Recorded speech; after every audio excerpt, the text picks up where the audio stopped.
Hi,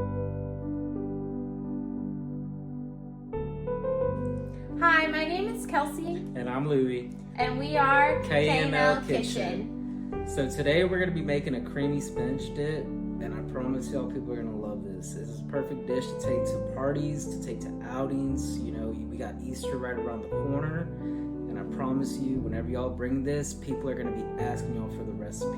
So here we are today, and we're going to share my recipe with y'all. So stay tuned and get your spinach ready. All right, we're gonna start off with our ingredients, and for the base of this dip, we're gonna use 1 cup of sour cream. We're gonna use 8 ounces of cream cheese that's already been softened. We're gonna use 1 cup of mozzarella, 1 cup of Parmesan, and we're gonna save another ½ cup before we put the dish in the oven.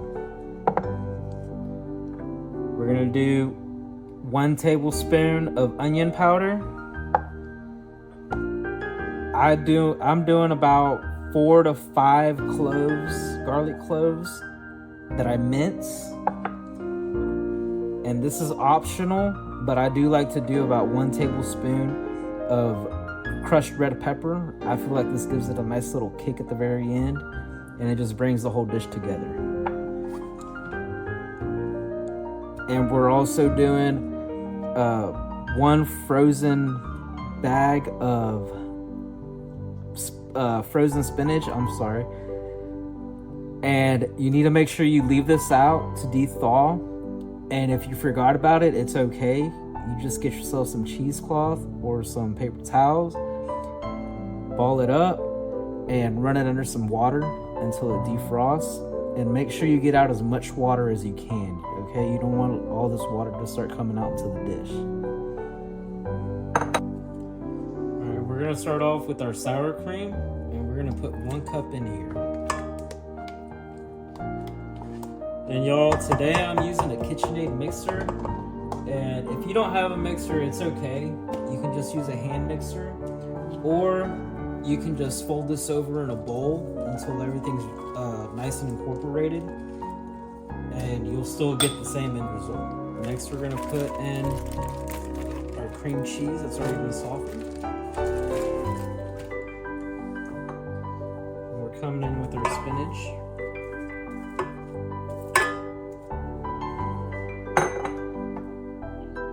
I'm gonna throw our mozzarella in, 1 cup. 1 cup of our Parmesan. Onion powder, our minced garlic,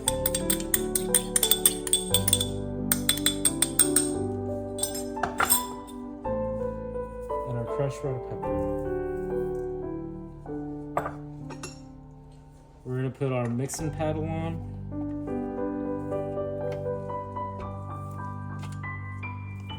And I'm gonna start this real slow to make sure nothing starts jumping out at me.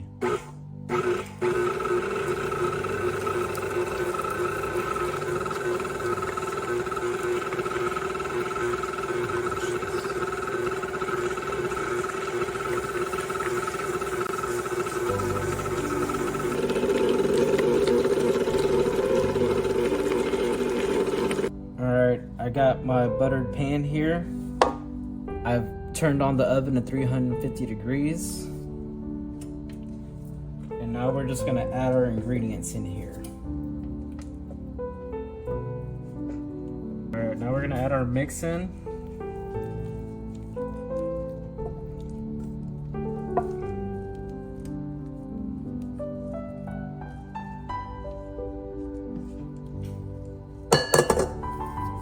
And we're gonna wanna lay it flat as much as possible.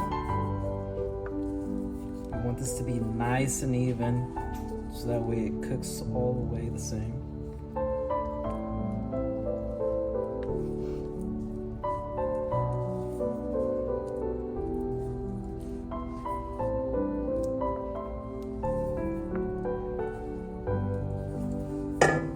Okay, and y'all remember that Parmesan that I was telling y'all to save?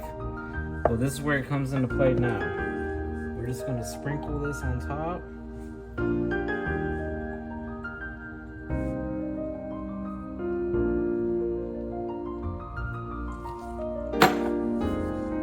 have something that looks just like that.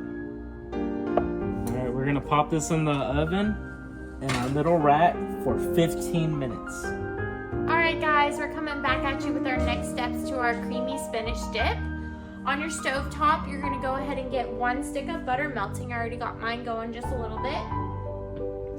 You're also gonna get about 3-4 cloves of garlic minced, and then about a tablespoon of Italian seasoning.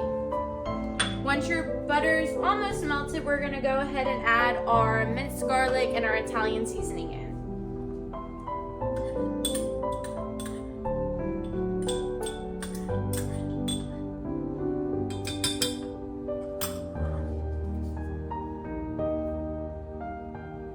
You want to make sure to keep moving your butter around on the stovetop to get the garlic nice and aromatic. And we're just going to get that good and melted.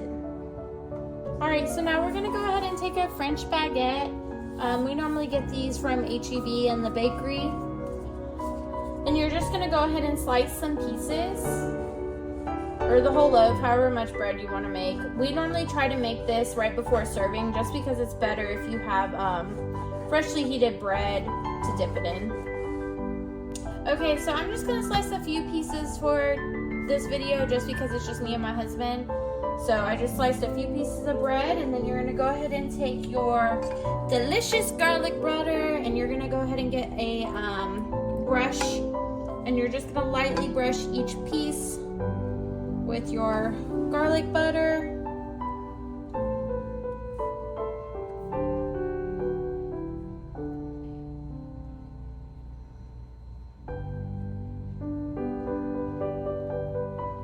So the last step, what I ended up doing was I turned on the broiler on high for like about 4 or 5 minutes, just depends on the oven, that way you get a nice little crusty top. Alright, I got my bread on my pan. I'm going to go ahead and place it into my already heated 350-degree oven. And this bread only needs a couple minutes till it's golden brown.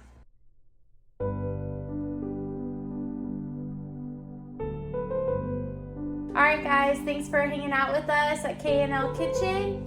I hope you enjoy. Cheers.